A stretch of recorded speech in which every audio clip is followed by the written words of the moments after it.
Title: Echoes of the Damned. The moon cast an eerie pallor over the desolate town of Hollowbrook as a dense fog enveloped its streets, shrouding everything in a spectral veil. Nestled amidst the trees, the old Jenkins house stood like a sentinel, its windows boarded up, a chilling reputation haunting its very foundation. Hollowbrook was a place whispered about in fearful tones, where the line between the living and the dead blurred into a nightmare of unending torment. The tale began a century ago when an enigmatic figure named Ezekiel Jenkins moved to town. With a sinister charisma, he gained the trust of the townspeople, who welcomed him with open arms. Little did they know, they had invited the devil himself into their midst. Ezekiel's obsession with the occult led him to perform unholy rituals in the basement of his mansion, seeking to bridge the gap between life and death. One fateful night, a cacophony of screams echoed through the streets as a surge of otherworldly energy tore through the Jenkins house. The sky split open, and a vortex of darkness consumed Ezekiel and his house, leaving behind only silence and terror. Since that night, the Jenkins house became an accursed place, the epicenter of inexplicable occurrences. Apparitions roamed the fog-shrouded streets, their twisted forms a testament to the horrors that transpired.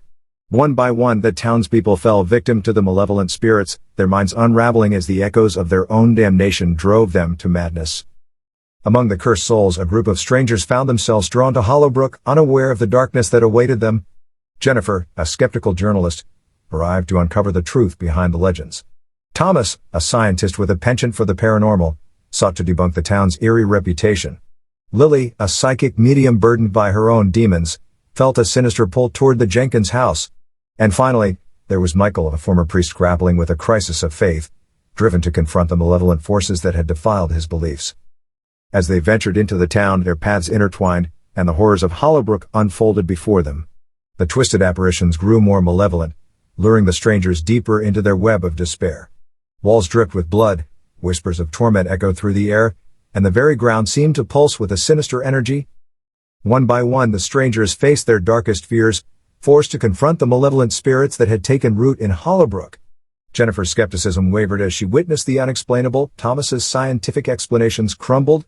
Lily's psychic abilities were twisted against her, and Michael's crisis of faith reached a harrowing climax. In the heart of the Jenkins house, the strangers discovered Ezekiel's ritual chamber, where his blasphemous experiments had torn a rift between worlds. As the spirits converged, their anguish and rage merged into a monstrous entity that threatened to consume everything. The strangers fought valiantly, tapping into their own inner demons to face the malevolent force head-on. In a climactic battle of wolves and darkness, the strangers managed to seal the rift and banish the malevolent entity, freeing the tormented souls of Hollowbrook from their eternal suffering. As the fog lifted, the town began to heal, and the cursed echoes of its past slowly faded away. But as the last echoes of the damned dissipated, a chilling realization dawned upon the survivors. The horrors of Hollowbrook were not confined to that forsaken town. The darkness had left its mark on their souls, forever haunting their dreams and casting shadows over their lives. And so the tale of Hollowbrook became a cautionary legend, a grim reminder that the line between the living and the dead is a fragile one, and that the echoes of the damned can reach across the abyss to claim even the bravest of souls.